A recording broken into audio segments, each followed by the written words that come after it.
ఆ రెండో రీజన్ చెప్పి తెలియజేశారు. నెదర్లాండ్స్ 2007 టెక్నాలజీ వస్తారని వెళ్ళారు. ల్యాక్ ఆఫ్ లీగల్ ఫ్రేమ్వర్క్ లేదని, lack of security requirement for e voting process లేదని, no oversight by ministry అని, ఇన్అడెక్వేట్ టెక్నికల్ నాలెడ్జ్ అని వాళ్ళు దిగేశారు. ఐర్లాండ్ 2002 నుంచి 2004 2 years పెట్టుకున్నారు.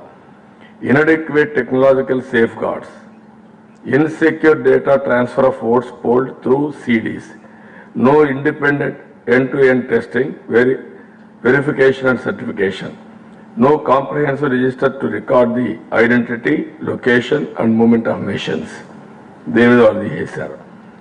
అంటే వీళ్ళందరూ కూడా ప్రపంచంలో ఆలోచించి ఇవన్నీ చూసిన తర్వాత కాదు ఇవి అనవసరం అని విత్డ్రా చేశారు.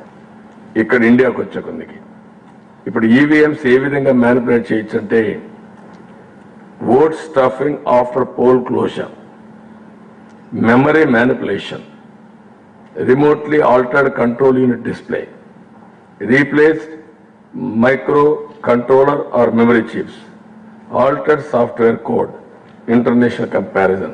ఇవన్నీ కూడా వేరియస్ మార్గంలో మనం ఎదురికి అవకాశం ఉంది. ఆయన అంటున్నాడు సింపుల్గా ఇది వీలే కాదంటాడు. వీలే కాదంటే what is our technology background? I'm asking straight question. ఏదైనా కమిషన్ ఎప్పుడు వచ్చారు మీరు? నేను ఐఎమ్ ఛాలెంజింగ్. నేను చాలా రోజుల నుంచి టెక్నాలజీలో ఇండియాలో ఎవరైనా టెక్నాలజీ ప్రమోట్ చేస్తే నేనే ప్రమోట్ చేశాను.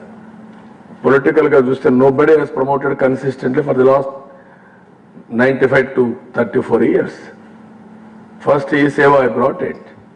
I was responsible for deregulation of telecommunication sector. I was the co-chairperson of that committee. That report is there. Anybody wanted to go through, they can go through. ఇండియాలో bandwidth లేనప్పుడు, ఇండియాలో smart phone లేనప్పుడు, cell phone లేనప్పుడు నేను fight చేసి deregulation పోవాలని fight చేశాను. ఆ రోజు ఈ సేవ ఇవన్నీ తీసుకొస్తే ఈరోజు మళ్ళీ టోటల్గా ఈ గవర్నెన్స్ తీసుకొచ్చి 100% అడ్వాన్స్ స్టేజ్లో ఓన్లీ ఆంధ్రప్రదేశ్ ఉన్నాం. వీళ్ళు తీసుకొచ్చింది కాదు ఏదైతే ఆధార్ కూడా ఆ రోజు కాంగ్రెస్ గవర్నమెంటే తీసుకొచ్చారు. Aadhaar is different, this is different. Aadhaar only authentication of individual through biometrics, either finger print are Irish.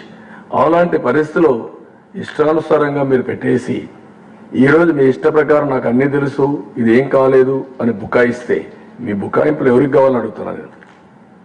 Is it fair? అందుకే ఈ దేశంలో నేను ఎందుకంటే ఇవి డిబేట్ తీసుకొస్తున్నాం. అందరూ డిబేట్ చేయాలి.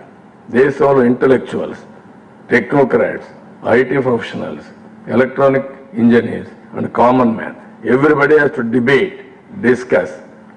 Why I'm asking straight question. As on today ఈవీఎంలు ఓటింగ్ చూసుకొని బ్యాలెట్ బాక్స్లో ఉండే ఓటర్ స్లిప్స్ని కౌంటర్ చేసి టాలీ చేయమంటున్నా. What is the difficulty for you to save democracy? ఇక్కడ వచ్చిన ప్రాబ్లం కూడా